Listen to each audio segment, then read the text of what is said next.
So now let's get to some of the heart of this debate, because over the weekend, Donald Trump has been going after this father, and he's been going after the wife of this father.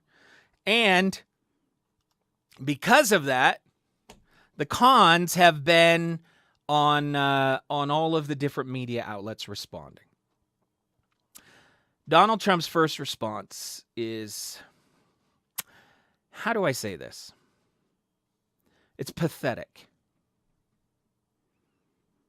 It's absolutely pathetic. And if you are a Donald Trump supporter, I would like you to justify this to me. And when you justify it, I want to see if you can do it without using the word or the name Hillary. You see, what happened is the cons got up at the DNC convention, and the husband did all the speaking, and the wife sat there. She didn't say a word.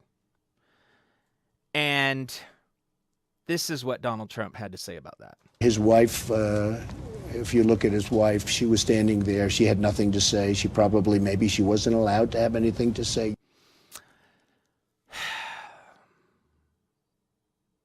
It's pathetic. This statement alone tells you how willing this man is to stereotype, to judge, out of complete ignorance. He doesn't care about truth.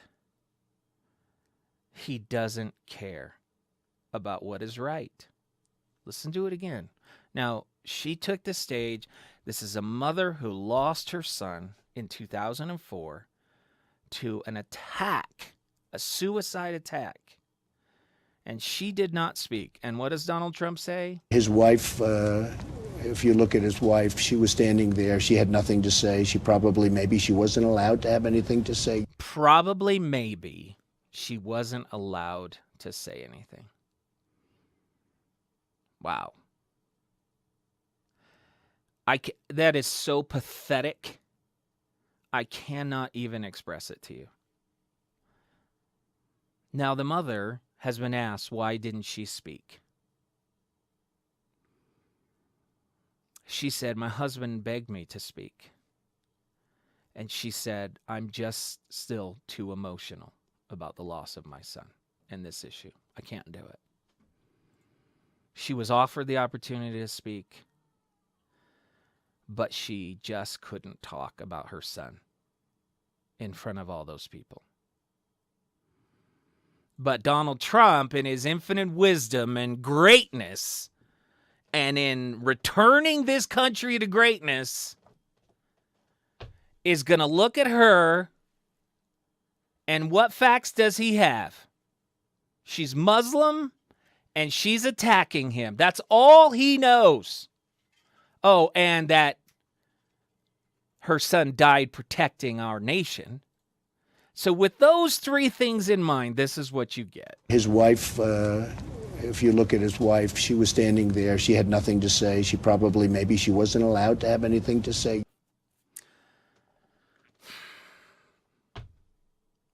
I don't know how you could put your vote behind that. I really don't. Now, if you can explain it away, I will put you on the air to do so. Call the comment line, 575-7668.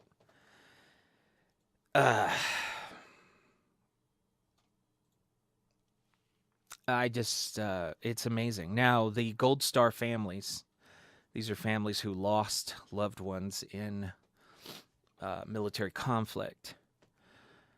They published a statement to Mr. Trump, and they said this: our sacrifice is a sacrifice you will never know. Ours is a sacrifice we would never want you to know. When you question a mother's pain by implying that her religion, not her grief, kept her from addressing an arena of people, you are attacking us. When you say your job building is akin to our sacrifice, you are attacking our sacrifice. You are not just attacking us, you are cheapening the sacrifice made by those we lost. You are minimizing the risk our service members make for all of us. This goes beyond politics. It is about a sense of decency, that kind decency you mock as political correctness. Demanding an apology, they finish the letter by saying, "We hope you will hear us." This is an important point they make in the end.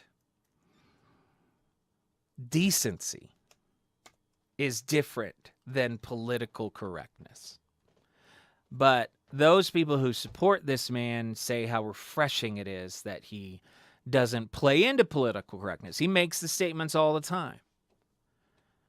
But what about decency? What about just doing the right thing? What about compassion? Do you sense any of that here? His wife, if you look at his wife, she was standing there. She had nothing to say. Maybe she wasn't allowed to have anything to say. Making America great again or making America hate again? Which one is happening here?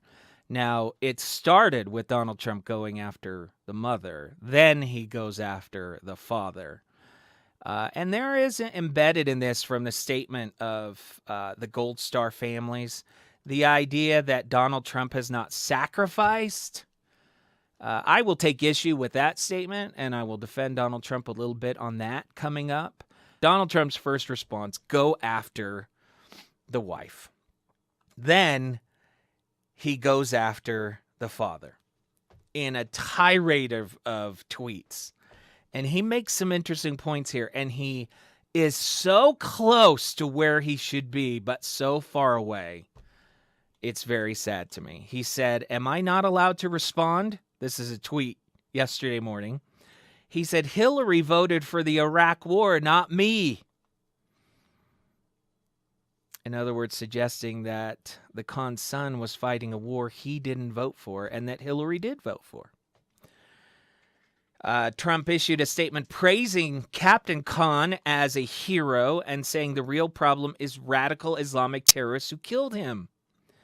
But then, just where he should have stopped, he goes after the father. While I feel deeply for the loss of his son, Mr. Khan, who has never met me, has no right to stand in front of millions of people and claim I have never read the Constitution, which is false, and say many other inaccurate things.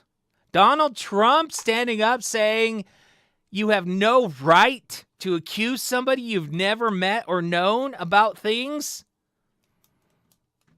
I don't know, like Ted Cruz's father? Like that? Is that what you mean? This whole thing is just, it's laughable.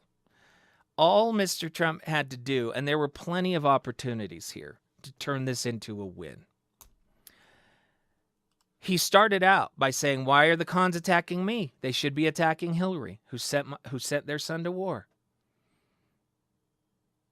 Then he could have said, why aren't the Khans calling out the rise of radical Islam, which has risen in part because of the current administration's lack of leadership? There would have been another win. Another win. Mr. Khan needs to read the Constitution because nothing I have proposed regarding a ban on non-citizen Muslims from entering the country is against the Constitution. He could have won here with decency and respect, and that's what people are missing here with Donald Trump, is they think that just being able to say whatever you think is a good thing, when instead what happens is you end up cleaning up the mess for days, and people are like, well, hey, he dominates the media, and that's a good thing, right? Is it a good thing? Is it really?